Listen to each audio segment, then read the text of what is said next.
This is how you surprise your wife with an accent wall while she's out of town. The first thing you're going to want to do is go ahead and mark the center of the wall. Once you do that, you can start figuring out exactly how big you want the sections on each side of it to be. I ended up making them each 2 feet long.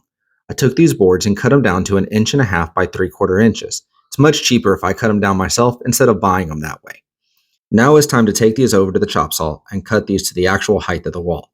Not that hard of a job to do, and pretty sure you could use almost any type of saw to do it. Put some glue down because that's really what's going to hold it, and then line it up with the laser level.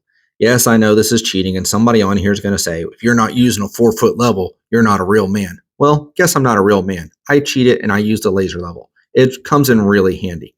It allowed me to make sure everything was lined up across all surfaces on the wall. You're going to see here in a second I adjust it and mark it down for the next one. Yeah, it was super easy to do it this way and maybe a little bit too cheating, but that's okay. I'll tell you, coming up with the pattern was the hardest thing. It was a lot of playing with it and having fun and figuring out what I thought looked best. I'm sure some of you are not going to like this pattern, but guess what? You're not my spouse, so I'm okay with that. I had to make sure I sanded and caulked everything to make it look good. Once the kids were in bed, I went ahead and sanded everything and started the painting.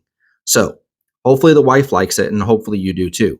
Tell me, what do you think of it? Would you do this?